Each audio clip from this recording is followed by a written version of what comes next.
Hello, I'm Deborah Woroff. I'm here with MECFS Alert. I'm a patient myself. I have been since 1989, and I'm delighted to be here. Dr. Kenny de Meirleir is visiting New York City very briefly, and as many of you know, he's the foremost clinician in Europe and also possibly the foremost researcher, or certainly one of our foremost researchers in the world. He's greatly advanced the study. And I'm taking advantage of this to ask him some technical questions I've always wondered about. And one thing I wanted to follow up, you have mentioned in various places that, or I thought you mentioned, that these are always intracellular infections. Did I understand that correctly? These pathogens are always getting into the cells and living there. Now, how is it? Do these pathogens all become intracellular in non-MECFS people, or is this distinctive to MECFS? No, it's not distinctive to MECFS, but in MECFS something particular happens with them. So they start following another pathway. Oh. And also other infections come in. It's all about the depression of Th1. And so there must be a number of circumstances, environmental or other, for these infections to be able to grow. Because, for example, if I get chlamydia pneumoniae, I might not even get sick of it. Right. And my body will dispose of it. But clearly in MECFS patients that doesn't happen. A lot of these infections just go on and find their own way and cause chronic disease. Is HHV6 common outside of MECFS in other people at random? Oh, it's certainly common. Because it's a fairly new field of study. Yes, it's a fairly new field, but it's been around for a long time. Yeah. And so, but HV6 is not alone. We find a lot of parvovirus B19. Yes. We find HV7. We find EBV. Not so much CMV, but we find other herpes viruses besides HV6 that become more active than normal. But they never go. We never see that high count of HV6 or these herpes viruses that you see in an acute infection, like in a child. Oh. Okay, so you see that there is more of these, when you see the number of copies, you see more of these viruses than you should expect in a normal person, but not the amount in total count you see in an acute infection in a child with a fifth disease, for example. So it's somewhere in between. So there is some reactivation, and what interests me is why these viruses reactivate. Yes. Well, the first thing I would think of is that if the immune system is weak, they have an opportunity, but presumably you believe that there is something besides the weakness of the immune system that's Yes. at work. Otherwise my waiting room would be like a few square miles big, So, Right. do you have any idea that you can tell us about of what it is besides the weakness of the immune? Is that where your environmental cause comes in, or? Environmental, yes. Yeah.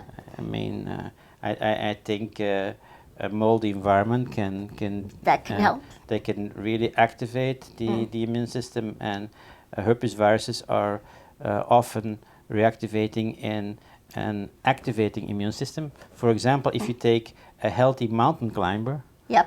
and the 4th or 5th day he or she gets herpes on the lips and they're healthy. Why do they get that? Because the exercise stresses the immune system. No?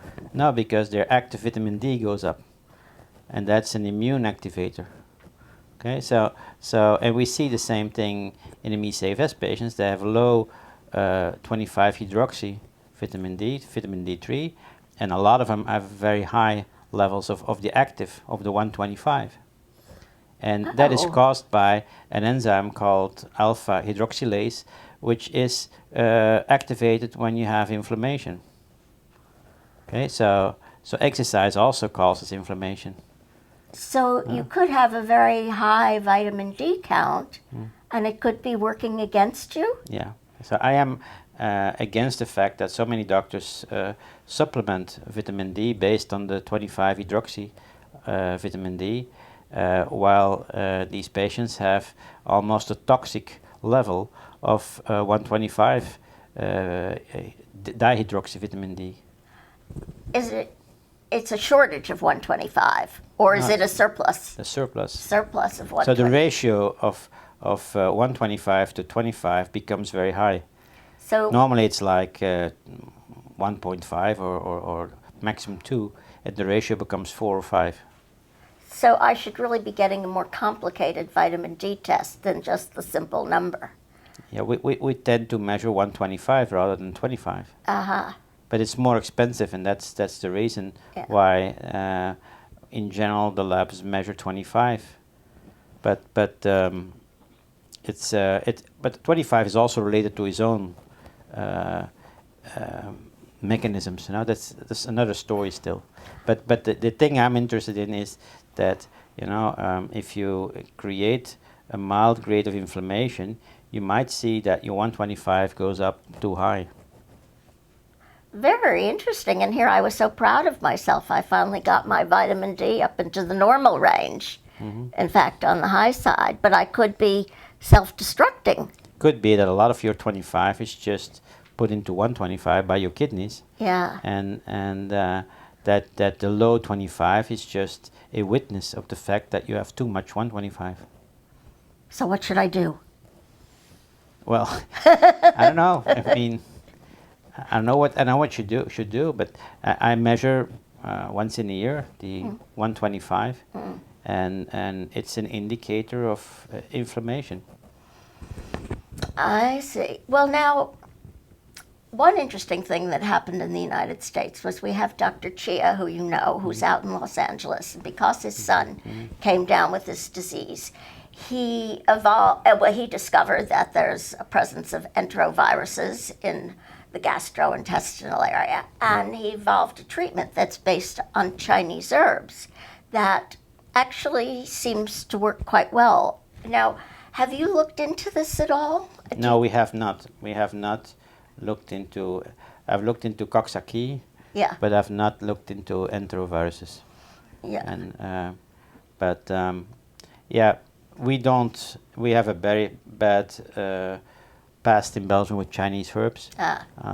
One day, I think more than 20 people got into dialysis because of a bad Chinese drug. So we are not going into that right now. And I mean, if people want to do it, they can do it. But we are not using that right now. Well, I think Dr. Chia was nervous about the quality of the supply from China, so he started growing his own, to be sure. And I think every area of medicine, certainly heparin, we had a huge scandal with Chinese supplies, so it's a problem. Of course, I do take reishi, and I know other people have to help the immune system. Have you looked into that at all, or? Yeah, a number of patients take it to increase their NK function. But a lot of it's grown in Japan, actually, I think. Yeah. So you don't have quite the same level of worry. One thing that's worried me, with all these viruses and things we have, are starting to be connected with dementia, with Alzheimer's. I mean, by people who research dementia and Alzheimer's. And now I'm very worried about getting dementia since I have all these viruses in residence. Have you looked into this issue at all? And could this be a problem for MECFS? Well, from theoretical standpoint, we are looking in it right now. Yeah. Again, it's too early to draw any conclusions, but we have some ideas on the possible mechanisms of it. Well, I'll look forward to reading about that in a year or two. I suppose I'll have to wait till for the whole process of printing and publishing.